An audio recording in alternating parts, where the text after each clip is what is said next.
روزی پرچم تاجیکستان ناحیه فرخور آن همه گونه سیمای ایدانا باور نموده است. در مرکز ناحیه با نام سیر پرچم تاجیکستان با رنگ‌های سرخ و سفید و سبز در دست هزاران نفر ساکنان ناحیه از صبح بروقت پرتافشانی میکرد. بخشیده به روزی پرچم تاجیکستان چاره‌بینی‌های ایدانا از مرکز ناحیه آغاز یافتند.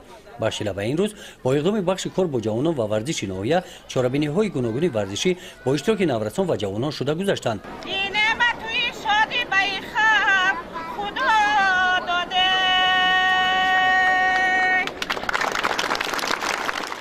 در بخش چاره‌بینی‌های فرهنگی باشد نزد چایخانه ملی فرخور آزمون خورش‌های بهترین دایر گردید. در این چاره‌بینی از 56 تشکیلات و مؤسسه‌های حدود ناحیه هنرمندان اشتراک نموده نمادهای گوناگون خورش‌ها را تیار نمودند. در تیار نمودن خورش‌ها اشتراکچیان روزی پرچم تاجیکستان را به نوبت گرفتند. رنگ‌های خورش‌ها رنگ پرچم تاجیکستان را داشتند.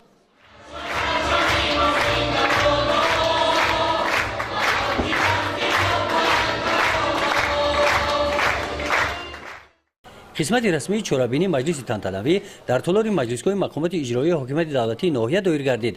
رئیس ناحیه فرخور در معروضه ایدانه بخشیده به روز پرچم تاجیکستان ساکنان ناحیه را تبریک نمود. قید نمود که در مدت سالهای صاحب استقلالی تاجیکستان زیر پرچم ملی در ساحه‌های اقتصادی اجتماعی ناحیه فرخور به دستاوردهای کلان نائل گردیدند.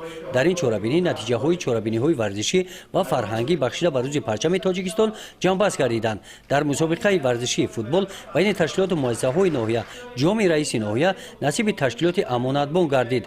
در آزمون خورش بهترین شعبه معرف ناحیه با جای اول سزاوار گشت. جایهای دوم و سوم نصیب تشکیلات کاتس و جماعت دهاتی وطن گردیدند.